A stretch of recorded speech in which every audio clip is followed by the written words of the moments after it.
해야 될 것 같습니다. 결국 기도밖에는 없습니다 라는 제목으로 잠시 말씀을 나누고자 합니다. 자동차가 꼭 문제가 생기면 그 차를 끌고 어디로 갑니까? 그렇죠. 카센터로 가면 문제는 다 해결됩니다. 특별히 우리 뚝섬교회 자동차가 문제가 생기면 어디로 가야 됩니까? 조재성 장로님 찾아가면요, 우리 장로님이 어느 문제든지 100% 해결해 주십니다. 머리 헤어스타일에 문제가 생기면 어디를 찾아가면 됩니까? 미용실 가면 돼요. 우리 뚝섬교회는 어디로 가야 되면은 머리 할래 미용실로 가셔야 됩니다. 우리 임성희 집사님이요, 제 예전에 여기 머리 가운데가 많이 없어졌는데 많이 감싸주셨어요. 그래서 머리에 문제가 생기면 미용실에 가면 그 문제가 다 해결돼요. 몸에 문제가 생기면 병원에 가든가 급하면 약국에 찾아가면 약을 먹으면 문제가 해결이 되죠. 그러면 우리 인생에 문제가 생기면 어디를 찾아가야 될까요? 카센터로 찾아가야 문제가 해결될까요? 미용실에 찾아가야 문제가 생길까요? 약국에 가야 문제가 해결될까요? 하나님이죠, 하나님. 우리의 인생을 창조하신, 내 인생을 창조하신 하나님께 가야 내 인생의 문제를 해결받을 수 있는 것이고, 내 인생의 본질적인 그 문제가 본질적으로 변화되고 바뀌어지는 기적이 일어나지 않겠습니까? 우리 이 시간에 오늘 하나님을 찾아오신 우리 성도님 모든 분들에게 내 인생의 문제가 본질적으로 변화되고 바뀌어지는 은혜와 역사가 있으시기를 주님의 이름으로 축복합니다. 오늘 본문은 우리가 쉽게 읽고 지나가는 말씀입니다. 그렇지만 쉽게 지나갈 말씀이 아니죠. 우리에게 참 많은 은혜를 주시는 본문입니다. 다윗은 자신이 거느리는 600명의 군사를 데리고 이스라엘 전역을 숨어서 살고 있습니다. 이유는 그 사울 왕이었던, 자신의 장인어른이었던 사울 왕이 다윗을 죽이겠다고 계속 쫓아다니는 겁니다. 그러니까 이 다윗 왕을 피하다니면서 지금 숨어 다니는 상황이었습니다. 그런데 이 블레셋과 유다의 국경 지역에 성이 하나 있었는데 그것이 그일라라는 성이었습니다. 그일라라는 성. 근데 그 성에 블레셋이 쳐들어왔어요.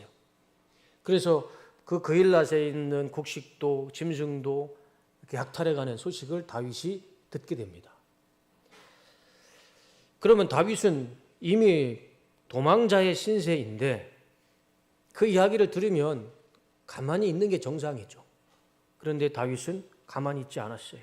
하나님 앞에 기도를 합니다. 하나님, 지금 그일라 성에 블레셋이 와서 사람들이 어려움 당하는데 제가 가만히 있어야겠습니까? 아니면 가서 그일라 성을 도와줘야겠습니까? 하나님 앞에 기도를 합니다. 하나님이 뭐라고 하십니까? 너는 위험하니 가만히 있어라. 그렇게 하지 않으셨어요. 그일라에 가라. 가서 도와줘라. 그들을 구원해라. 그래서 다윗이 600명의 그 군사의 지휘관들을 모아놓고 상의를 합니다. 작전을 짜야 되지 않겠습니까? 지금 그일라시 어려움이 돼 있고 하나님도 가라고 말씀하시는데 어떻게 하면 좋겠느냐? 그 지휘관들이 뭐라고 얘기했습니까? 우리도 하나님 말씀에 순종해서 그일라시에 가서 싸워야 됩니다. 그렇게 얘기했을까요? 아니면 지금 우리가 유다 땅에서 사울왕을 피하는 것도 위험한데 그일라시에 가서 전쟁을 하게 되면 사울왕이 알 것이고 사울왕이 우리를 잡으러 올 겁니다. 위험해서 가면 안 됩니다. 그렇게 얘기했을까요? 현실을 얘기한 거예요. 현실을. 절대 가면 안 됩니다. 그일라시에 가면 그 전쟁에 참여하면 우리도 위험하고 다윗도 위험하고 우리도 위험합니다. 절대 가면 안 됩니다. 그냥 우리는 이렇게 숨어 있어야 됩니다. 부하들은 그렇게 얘기를 합니다. 그래서 다윗이 좀 마음에 움직임이 있었나 봐요. 그래서 또 한 번 하나님 앞에 기도합니다. 하나님, 4절 말씀에 다윗이 여호와께 다시 묻자온데 다시 하나님 앞에 기도를 해요. 그랬을 때 하나님이 똑같은 말씀을 합니다. 내려가라. 그일라에 가서 그들을 도와줘라. 블레셋을 너의 손에 붙여주겠다. 너의 손에 넘기겠다. 그래서 다윗이요, 하나님의 말씀을 2번을 음성을 듣고 더 이상 신하들의 말, 사람의 말을 듣지 않습니다. 현실은 어렵지만 그래도 600명의 군사를 이끌고 그일라에 갑니다.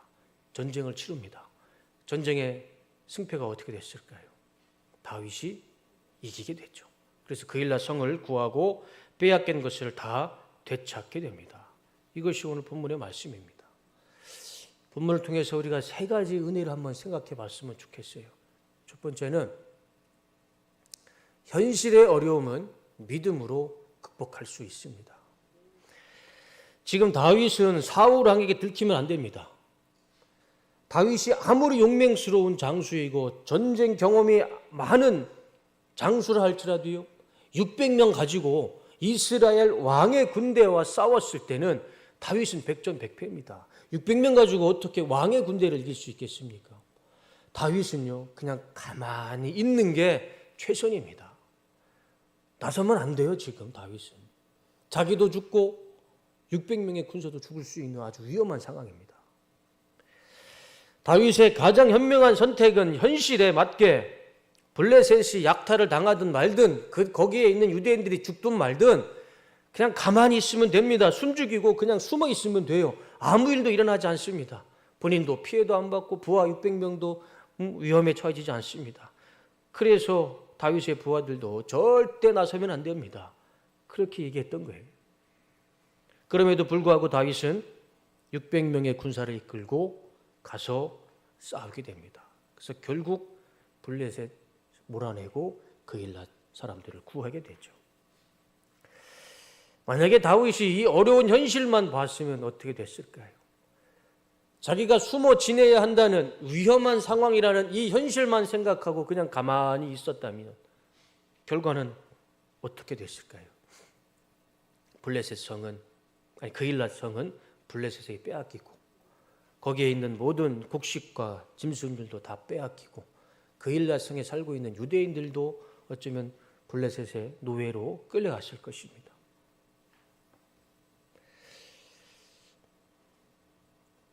다윗은 현실을 바라보는 것이 아니라 그곳에서 믿음으로 결단했을 때 최악의 상황을 바꿨. 최악의 상황이 아니라 그일라 성을 구원하는 기적을 만든 사람이 됐습니다. 다윗은 현실의 어려움은 있었지만 그래도 믿음을 가지고 과감하게 결단하고 그것을 행동으로 옮겼습니다. 우리가 이 본문을 통해서 다윗을 통해서 한번 생각해 봐야 할 것이 이것입니다. 현실이 아무리 어려워도요, 현실의 어려움만 보고 아무것도 안 하면 아무것도 일어나지 않습니다. 현실의 어려움이 있다 할지라도 그저 주저앉아서 숨어 있는 것이 아니라 그곳에서 믿음을 가지고 결단하고 행동으로 옮겼을 때 하나님은 그것을 통해서 기적을 베푸시고 승리하는 인생으로 변화시켜 주신다는 것입니다. 우리 인생의 현실은 다 어렵죠. 어렵지 않은 인생이 어디 있겠습니까? 그래도 그 현실 속에서 기적은 반드시 일어납니다. 그런데 그 현실에 주저앉은 사람은 절대 기적을 체험할 수 없을 것입니다. 믿음을 가지고 어렵지만 다윗처럼 사람의 말을 듣는 것이 아니라 하나님의 말씀을 듣고 믿음으로 결단했을 때 그 인생 속에는 반드시 은혜와 기적은 나타날 줄로 믿습니다. 제가 이런 뉴스를 보고 참 깜짝 놀랐습니다. 지난 7월 통계청 국가 통계 포털, 너무 빨리 보여주셨는데, 올 상반기 대졸 이상의 학력을 가진 비경제활동 인구가요 405만 8천 명이나 된답니다. 이 405만 8천 명의 기준이 뭐냐면 대학교 졸업한 사람들. 그러니까 대학교 졸업하지 않고 직장 생활을 아예 안 하는 사람이 더 많다는 거죠. 젊은 사람들이, 20대 청춘들이. 사진 한번 이제 한번 보여줘 보세요. 보세요. 통계청 자료입니다. 7월 달까지 405만 8천 명의 대학 졸업한 청년들이 아무것도 안 하고요. 그냥 집에만 있답니다. 그 이유를 또 나왔죠. 그래서 이유 중에 65%가 되는 큰 이유가 뭐냐면 자신의 역량, 기술, 지식 등이 부족해서 더 준비하기 위해서 나는 그냥 집에만 있습니다. 내려주세요. 이 기사의 만평에 이제 그림을 하나 나왔는데 그림이 뭐냐면 예전에는 아들이 직장 생활하면 나가면서 현관에서 아버지한테 인사하지 않습니까? 아버지 집에만 계시지 말고 밖에 나가서 친구들 만나시고 그러십시오. 그리고 아들이 출근하잖아요. 근데 요즘 어떻게 바뀌었냐면 나이 드신 아버지가 아들한테 출근하면서 아들한테 인사하는 겁니다. 아들아, 집에만 있지 말고 나가서 친구들도 만나고 그래라. 그게 지금 우리 시대를 현 시대의 만평 그림 한 장에 시사가 되는 것 같아요. 자신의 역량과 기술과 지식이 부족해서 지금 아무것도 안 한답니다. 예, 우리는 하나님의 사랑에 태어난 사람 맞죠? 매주 한 주에 한 번씩 꼭 벨소리가 들리네요. 예, 또 울립니다. 예, 예, 역시 우리는 사랑받게 태어난 사람 맞습니다. 예. 내가 지금 준비가 안 됐기 때문에 나는 아무것도 안 한다. 현실이 어렵기 때문에 나는 아무것도 안 하고 집에만 있는다. 그게 대학 졸업생 400만 명이 되는 청년들이 그런 생각을 가지고 있다는 것 자체가 저는 충격이었습니다. 제가 꼰대는 아닌데 그건 도저히 이해가 안 돼요. 그건 용서가 안 됩니다. 대학까지 졸업을 시켰으면 나가서 뭐라도 해야 되는 거 정상 아닌가요? 그리고 사람은 만들어가는 것이지 완벽한 사람이 어디 있어요? 내가 완벽하게 준비해서 직장생활 하는 사람이 어디 있습니까? 부족하고 어딘가 좀 연약하고 뭐가 나도 직장에 들어가서 뭐가 됐든 하면서 만들어가고 다듬어가고 부딪히고 깎이고 절망도 하고 좌절도 하고 그래서 완벽하게 만들어가는 것이지 어떻게 처음부터 완벽하게 준비해서 직장생활을 할 수가 있겠습니까? 결혼생활도 마찬가지잖아요.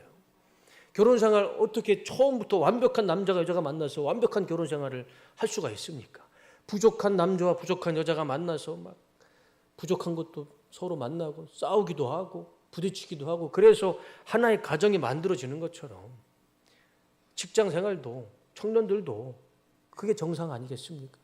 근데 지금 이게 잔소리 청년들한테는 MZ세대한테는 잔소리라고 들릴지는 모르겠지만 저는 참 이해가 안 돼요. 현실이 어려운 건 사실이죠. 그렇다고 현실 앞에 다 포기하고 아무것도 안 하고 무기력하게 사는 것은 이거는 아닌 것 같습니다. 뭐라도 해야죠. 내가 어려워도 내가 부족해도 현실이 아무리 어려워도 되든 말든 한번 부딪혀 보고 한번 해보면 우리 성도님들도 다 아시잖아요. 거기에서 길이 열리고 기회가 생기고 거기에서 성공하잖아요. 처음부터 덮어놓고 현실이 어렵다고 안 하면 진짜 아무것도 안 하면 아무것도 기회도 없고 열매도 없고 제가 지난 예수가족 캠프 때 제 간증처럼 말씀을 드렸습니다. 저는요 음악이라고는 도레미파 솔라시도밖에 모릅니다. 그런 사람이 다윗처럼 새 노래로 하나님을 찬양하겠다고 무모한 도전을 한 거죠. 음악을 전공하지 않은 사람이 도레미파 솔라시도밖에 모르는 사람이 어떻게 하나님을 자신의 노래로 만든 노래로 하나님을 찬양할 수 있겠습니까? 그렇지만 저는 다윗이 너무 부러웠습니다. 다윗이 하나님 앞에 새 노래로 여호와를 찬양할지어다. 그리고 다윗이 시편이 다 노래잖아요. 그게 부러운 거예요. 나는 언제까지 남들이 만들어 놓은 찬양만 이렇게 불러야 되는가? 하나님, 저도 하나님을 내 입으로 내가 쓰는 고백으로 내가 만든 멜로디로 하나님을 찬양하고 싶습니다. 그런 생각 가질 수 있잖아요. 그래서 하나님 앞에 기타 하나 들고 하나님 저에게도 새 노래로 하나님을 찬양하게 해 주시옵소서. 기도하고 찬양을 만들었을 때 제 입이 열리는 거예요. 저 아직도 악보 못 그립니다. 제 머릿속에 하나님이 멜로디를 주시는 거예요. 찬양 한 곡이 완성이 됐어요. 그렇게 시작된 찬양이 지금까지도 기타만 들면 하나님이 멜로디를 주십니다. 찬양을 만들게 해주세요. 새 노래로 하나님을 찬양하게 합니다. 제가 하는 거 아무것도 없어요. 제가 우리 성도님들에게 드린 그 CD 하나 있죠? 그거 제가 만들었지만 제가 자랑할 게 아무것도 없는 게 다 하나님이 주신 거예요. 다 하나님이 주신 거예요. 믿음으로 결단하고 믿음으로 행동했을 때 하나님이 주신 게 그것이 제 찬양의 CD입니다. 현실은 아무것도 해서는 안 됩니다. 왜냐하면 저는 음악을 공부한 사람이 아니에요. 악보도 그리지 못하고 화성악도 배우지 못했습니다. 저는 그냥 남들이 만들어 놓은 찬양을 부르면 됩니다. 아무것도 안 하고 그냥 숨도 쉬지 않고 그냥 만들어 놓은 찬양만 부르면 돼요. 그거 그런다고 누가 뭐라 할 사람 없습니다. 그렇지만 하나님 앞에 도전을 했어요. 마음속에 간절함이 있었어요. 그랬더니 하나님께서 믿음을 가지고 순종했을 때, 행동했을 때 하나님께서는 그곳에서 기적을 베풀어 주셨습니다. 오늘 본문의 다윗도요 똑같습니다. 다윗도 한 발짝도 움직이면 안 될 상황입니다. 왜요? 다윗도 위험하고 600명의 부하들도 위험합니다. 그렇지만 다윗은 현실을 보지 않았어요. 믿음을 가지고 그일라성에 갔을 때 그일라 성도 다 구원했고 600명의 부하 중에 한 명도 죽거나 다치지 않았습니다. 기적이 일어났던 것이죠. 다윗은 현실의 어려움과 불가능을 뒤로하고 믿음의 결단을 했을 때 하나님은 그 삶을 승리케 해주셨습니다. 현실은 우리에게 절대 희망을 말하지 않습니다. 세상은 우리에게 가능성보다는 불가능을 더 먼저 말합니다. 현실이 보여주는 것은 온통 어렵고 불가능한 뿐입니다. 그러나 우리는 그 현실의 불가능 앞에 좌절할 필요 없습니다. 거기에 끌려다닐 필요 없습니다. 우리가 어떤 사람들입니까? 우리는 하나님을 믿는 사람들입니다. 다윗이 믿는 그 하나님, 다윗을 승리케 하시는 그 하나님, 그 동일하신 하나님을 믿는 사람들입니다. 우리도 현실의 불가능 앞에서 믿음을 가지고 결단하고 그 현실을 부딪혔을 때 하나님은 그 현실의 문제가 뭐든 하나님은 그곳에서 이기게 하실 줄로 믿습니다. 바꾸시고 변화시켜 주실 줄로 믿습니다. 지금 내 삶에 망설여지는 것이 있고 해야 하는데 주춤하는 것들이 있다면 주춤하지 마시고 믿음을 가지고 해보시기를 주님의 이름으로 축원합니다. 하나님께서 반드시 기적을 베풀어 주실 줄로 믿습니다. 질병이 됐든 사업이 됐든 회사가 됐든 뭐가 됐든 하나님은 믿는 자에게 믿음 가지고 순종하는 자에게 반드시 역사하실 것입니다. 두 번째는 사람의 말은 불가능해도 하나님의 말씀은 기적을 만듭니다.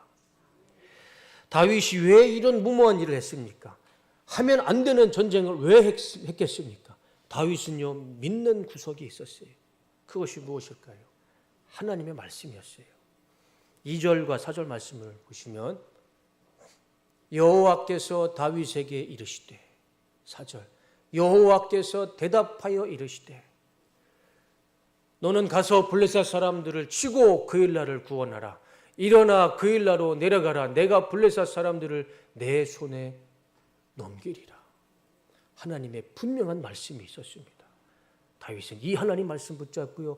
현실이 아무리 어려워도 그냥 막막하다 할지라도 하나님의 말씀이 있었고 그 말씀 붙잡고 그일라스에서 전쟁을 치렀을 때 다윗은요 이길 수 없는 전쟁을 능히 이겼습니다. 숨어만 있지 말고 절망하지 말고 주춤하지 말고 가라. 내가 블레셋을 이기게 하겠다. 그 약속의 말씀 붙잡고 전쟁했을 때 다윗은 승리할 수 있는 삶을 살았던 것입니다.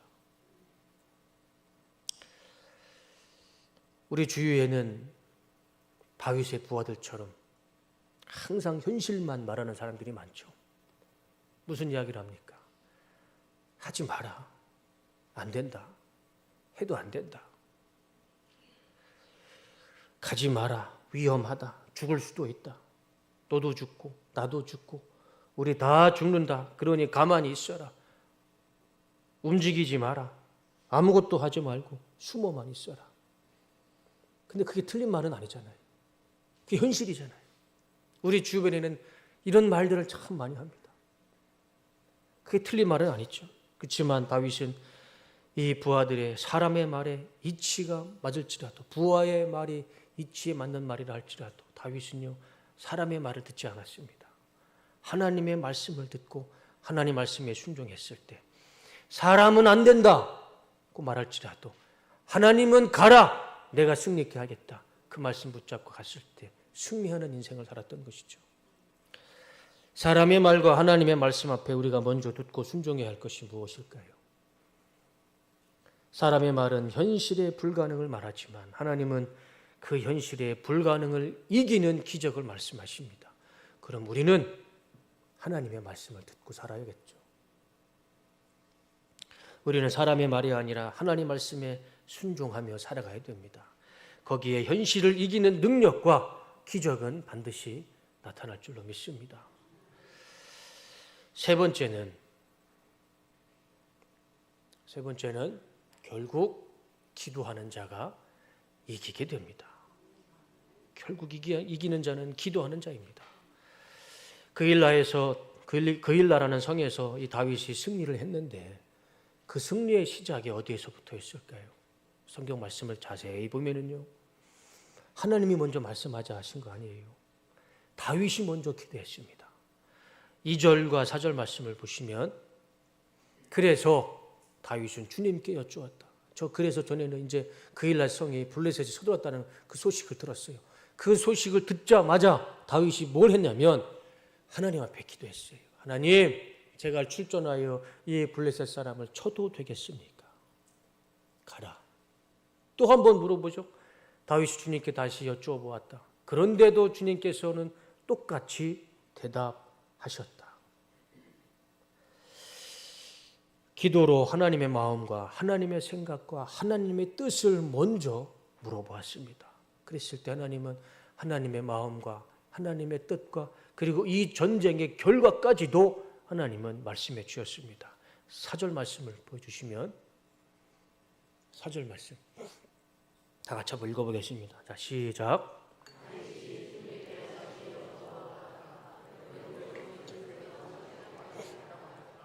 너는 어서 그엘라로 가거라. 내가 블레셋 족속을 너의 손에 넘겨주겠다. 다윗이 2번을 기도합니다. 2번 다 하나님 말씀하시는 거예요. 가라, 가라. 내가 너와 함께 오시고 내가 너를 이기게 해주겠다. 다윗은 하나님 앞에 기도로 하나님의 뜻을 물어보았고 하나님은 명확하게 하나님의 뜻을 말씀해 주셨습니다. 그리고 다윗은 그 말씀에 순종해서 이 그일라 성을 구원했던 것입니다. 이 그일라 성의 승리는, 그 시작은 다윗의 기도에서부터 시작됐습니다. 우리가 이것을 기억해야 됩니다.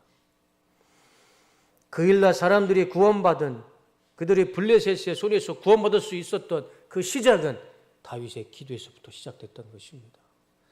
하나님은 기도하는 자를 이기게 하십니다. 하나님은 기도하는 자에게 말씀하시고 하나님은 기도하는 자를 통해서 역사하십니다. 그것을 본문을 통해서 다윗은 우리에게 보여주고 있는 하나님의 진리의 말씀입니다. 60년 전에 딸만 6 있는 어머니가 있었습니다. 60년 전이면 딸만 6이면은 축복받은 아내일까요? 그렇지 않은 아내일까요? 축복받은 아내이죠. 딸이 6인데 당연히 축복받은 부러운 어머니죠. 근데 그 시대에는 딸만 6이면 축복을 못 받았어요. 그래서 아들을 원했습니다. 그래서 어렵게 아들 하나를, 7째를 아들을 얻었어요. 얼마나 그 아들이 귀하겠습니까? 눈에 넣어도 아프지 않겠죠. 그런데 이 아들이 3살이 되던 해에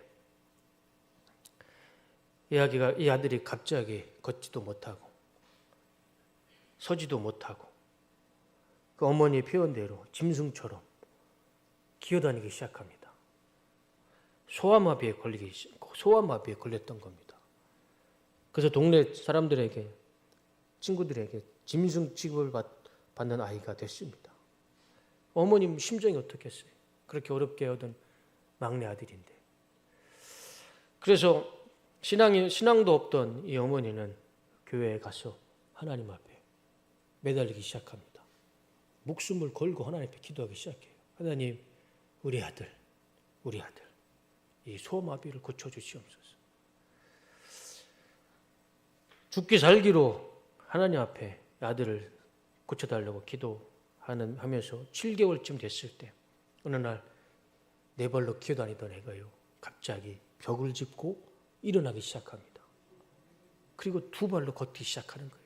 기적이 일어난 거예요. 그로부터 30년 후에 이 아이는 목사가 됐고 1993년 4월 20일에는 대통령이 주는 장애인들을 돌본 공로로 국민훈장 동백장을 받게 됩니다. 이분이 임마누엘 집 김경식 목사님입니다. 사진 한번 보여주세요. 그리고 2022년에는 대한민국 사회공헌 대상을 받게 됩니다. 저분이요 소아마비로 짐승처럼 기어다녔던 분입니다. 이거는 제 표현이 아니고 목사님의 표현 그대로입니다. 짐승처럼 기어다니는 소아마비 걸린 아들을 어머니의 기도를 통해 하나님은 그를 일으켜 세워주셨고 그의 삶을 변화시켜 주셨습니다. 목발을 짚고 사는 인생이지만 본인 삶도 힘들겠지만 그래도요 그 목사님을 통해서요 많은 장애인들과 많은 불우 이웃들을 목사님이 돌보는 큰 사람으로 존경받는 사람으로 그 인생을 변화시켜 주셨어요. 그 시작이 어디였습니까? 어머니의 기도였어요. 어머니의 기도. 기도는요 인생을 바꿉니다. 내 인생뿐만 아니라 내 자녀 인생도 바뀌는 능력과 기적이 나타날 줄로 믿습니다. 기도하는 자가 이기는 것이고 기도하는 자가 승리하는 것입니다. 오늘 설교의 제목이 무엇입니까? 결국 기도밖에는 길이 없습니다. 그게 결론이잖아요. 우리 인생의 결론은 기도밖에 없어요. 기도하는 자가 축복받는 것이고 기도하는 자가 우리 현실을 변화시킬 줄로 믿습니다. 내 삶이 아무리 힘들어도요 기도하는 자는 내 삶의 현실을 바꿀 수 있지만 그냥 주저앉고 아무것도 안 하면 405만 8천 명의 젊은이들처럼 아무것도 안 하고 그냥 집에만 있게 되는 겁니다. 오늘 본문의 다윗도 기도하는 자의 삶이 승리한다는 것을 다윗 스스로 삶을 통해서 증명해 주시고 있는 말씀이죠. 현실의 어려움은 믿음으로 극복 못할 것이 없습니다. 믿음을 가지고 하면 하나님은 반드시 거기에서 길을 열어주실 줄로 믿습니다. 사람의 말은 늘 그렇습니다. 한결같습니다. 불가능하다, 하지 마라, 해도 안 된다, 가만히 있어라. 사람의 말이고 세상의 말이고 그것이 현실이고 그것이 틀린 말은 아닐지라도 우리는 그 말을 들을 필요 없습니다. 우리가 들어야 할 말은 그 현실을 변화시키는 능력과 기적을 주시는 하나님의 말씀을 듣고 그 말씀에 순종하며 살아갈 때 다른 사람은 현실에 끌려가는 삶이라 할지라도 우리는 그 현실을 이끌어가고 변화시키는 능력의 삶이 될 줄로 믿습니다. 우리가 들어야 할 말은 사람의 말이 아닙니다. 하나님의 말씀입니다. 그리고 이 하나님의 능력과 기적의 시작은 하나밖에 없습니다. 기도밖에 없습니다. 기도 없이는 믿음도 없고 기도가 없이는 하나님의 말씀과 명령도 없고 기도하는 자에게 하나님이 믿음도 주시고 말씀도 주시고 기적도 주시는 것입니다. 오늘 본문의 이 5개의 구절 가운데 이 엄연한 하나님의 말씀과 진리를 우리에게 말씀해 주고 있습니다. 우리 뚝성교회 모든 성도님들은 더 믿음을 가지시고 더 많이 기도하셔서 지금 내 앞에 있는 현실이 아무리 힘들고 어렵다 할지라도 사람들이 불가능하다 말한다 할지라도 그럼에도 불구하고 믿음으로 기도하고 결단하고 믿음대로 순종했을 때 그곳에서 우리의 삶이 변화될 줄로 믿습니다. 승리하는 삶으로 살아갈 줄로 믿습니다. 이런 복된 승리의 삶이 되시는 우리 성도님들 다 되시기를 주님의 이름으로 축원하고 축복합니다. 기도하겠습니다.